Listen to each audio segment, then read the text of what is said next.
Here's my super quick guide on how to use OneSignal for follow-up marketing.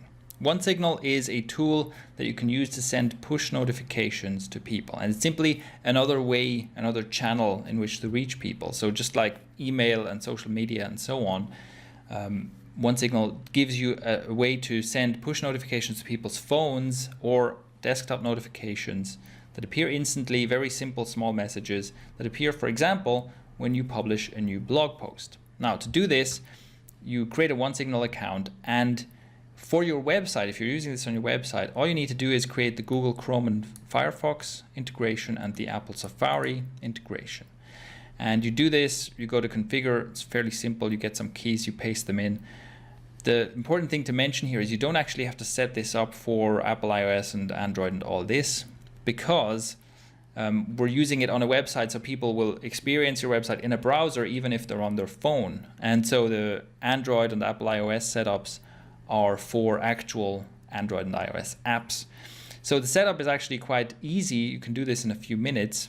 And after that, you install the OneSignal WordPress plugin on your website, and you'll have this little notification.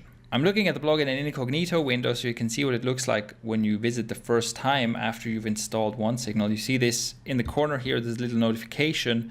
On hover it says get notified, and then depending on whether you have SSL or not on your site, this will appear in different ways, but basically it prompts you and says, can we send you, or do you want to receive desktop notifications? And when you allow, you will start getting desktop notifications through OneSignal.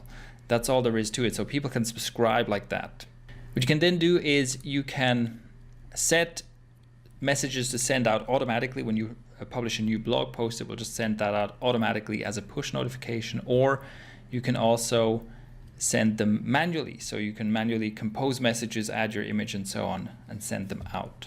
An important thing to consider with this is that it adds another overlay thing to your website. And if you already have a ton of these, then I don't recommend adding, or you should be selective about what you prompt your visitor to do. So what I mean is, right here, as you can see, we have this little thing down here, and it kind of half disappears once you've subscribed, so that's good.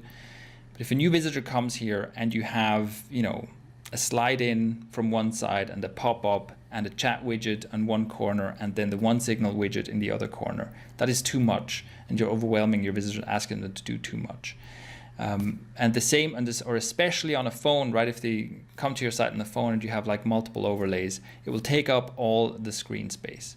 So that's one thing that you should be mindful of. If you add OneSignal, make sure that it's not overwhelming. Make sure that you're not hitting people over the head with multiple pop-ups and overlays and too many widgets and things on your site.